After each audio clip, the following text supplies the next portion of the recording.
Cilmaaniyaddu waa fikir fac weyn oo la xidhiidha nidaamka dawladnimo. Si aan u fahannane, waxaan u baahannahay inaan dib u milicsanno taariikhda. Oo bartamihii qarnigii 5aad ilaa qarnigii 15aad, kiniisadda ayaa beddeshay boqortooyooyinkii kadib markii ay burburtay boqortooyadii Roomaanka. Waxayna door lixaad leh ku lahayd kiniisaddu qaabaynta habnololeedka bulshada reer galbeedka. Ilaa bilowgii xilligii sare u kaca iyo kobicii cilmiga iyo horumarkii warshadaha reer galbeedka. Intii u dhaxaysay muddadaasna, kiniisaddu waxay soo saari jirtay sharciyo la xidhiidha diinta, dhaqaalaha iyo siyaasadda. Sidoo kale waxay bulshada ku dhex lahayd saameyn weyn oo dadku aad bay uga dambeeyeen. Dhanka kale, waxay dadka kula xisaabtami jirtay afkaartooda iyo talooyinkooda ay soo jeediyaan, siiba kuwooda leh cilmiga aan diiniga ahayn ama hal abuurka la yimaada. Halka ay marar badan kiniisaddu caqabad ku noqotay haldoor la yimid hal abuuro xilligoodii ugub ahaa. Tusaalena loo soo qaadan karo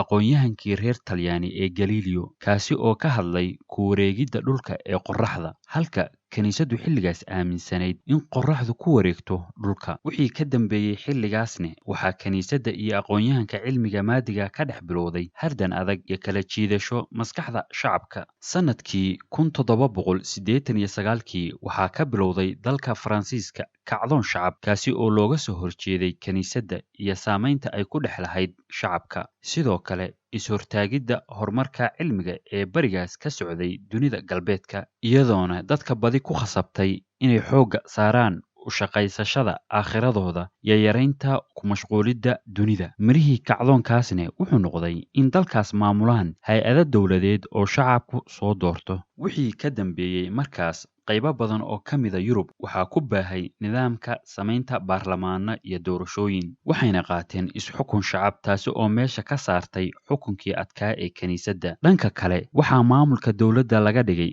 mid kiniisadda ka madax bannaan oo aysan ku lahayn wax saamayn ah haba yaraatee. Taasina waa waxa lagu yeero cilmaaniyad, oo ah kala saaridda si cad maamulka dawladda iyo diinta. Wixii ka dambeeyey intaas, cilmaaniyaddu ma noqon mid ku ekaata dunida galbeedka, ee waxay u soo dhaaqday dhanka bariga, iyadoo soo gaartay dowlado Carbeed iyo kuwo Islaama. Waase natiijo ka dhalatay kacdoonkii ka dhacay dalka Faransiiska, kana dhigay inuu hormuud u noqdo fikradda cilmaaniyadda. Bishii Desembar 1905, Faransiisku wuxuu soo saaray go'aan laga hirgelinayay dalkaas, kaasi oo ka dhigay in dowladda iyo diinta si rasmiya loo kala saaro. Waxaana si cad kiniisadda loo faray in aysan soo faragashan howlaha dawladda. Waxayna taasi ahayd bilowgii rasmiga ahaa ee cilmaaniyadda. Marka la fiiriyo dhanka gudashada cibaadada, dhammaan goobaha cibaadada sidoodii ayay u shaqaynayeen wadamada cilmaaniyadda qaatay. Hase ahaatee, diinta iyo howlaha dawladda ayaa la kala saaray.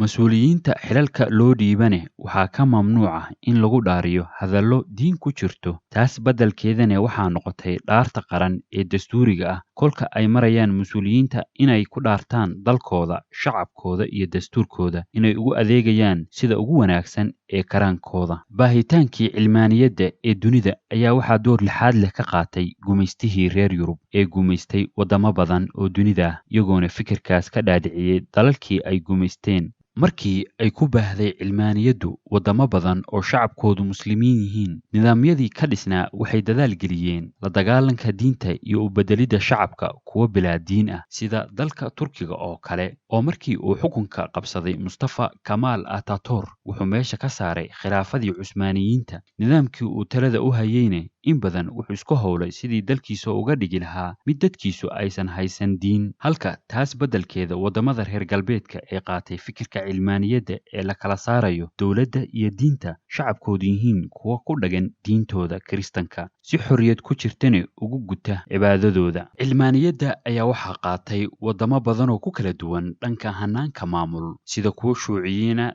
dimuqraadiyiina ama kuwa liberaaliyiintu majaraha u hayaan. Hase ahaatee, cilmaaniyaddu waxay caan ku tahay inaan dawladdu soo faragashan arrimaha diinta. Dadku waxay aaminsan yihiin xor u yihiin. Sidoo kale, dadku marka la xukumayo inaan loo tixgelin ciqaab uu aakhiro marayo, ee adduunkiisa lagu ciqaabo dembiga uu galo, isagoo loo fiirinayo waxa uu qabo sharciga dalka u qoran oo dadku dalkaasi ku heshiiyeen. Cilmaaniyadda marka loo soo dejiyo heer qof ahaaneed ayaa dadka aaminsan waxaa lagu magacaabaa cilmaaniyiin, taasi oo ka dhigan inuu yahay qofkaasi mid aaminsan kala saaridda diinta iyo dowladda. Waxaase in badan dhacda in lagu khaldo mulxid oo ka dhigan qof aan aaminsanayn diin iyo jiritaanka eebbaweyne subxaanahu wa tacaala. Marka la fiiriyo dhanka Soomaaliya, cilmaaniyadda ayaa si rasmi ah u soo caga dhigatay markii kacaankii 1969kii talada dalka la wareegay. Kacaanka oo qaatay nidaamkii hanti-wadaagga oo Midowgii Sofiyeeti majaraha u hayay. Saraakiishii hormuudka u ahaa kacaankaas ka curtay Soomaaliya waxay si cad uga hor yimaadeen ku dhaqanka diinta, waxaana intaas weheliyey in dhalinyaro badan oo Soomaaliyeed sanad walba waxbarasho loogu diri jiray dalweynihii Midowgii Sofiyeeti iyo waddamadii kale ee Soomaaliya saaxiibka la ahaa kuna jiray hanti-wadaagga. Taas miraheedana waxaa ka mid noqday in haldoor badan oo ku qanacsan nidaamka cilmaaniyadda Soomaalidu yeelato. Intaas waxaa noogu dhan muuqaalkii aan ku eegaynay waa maxay cilmaaniyaddu.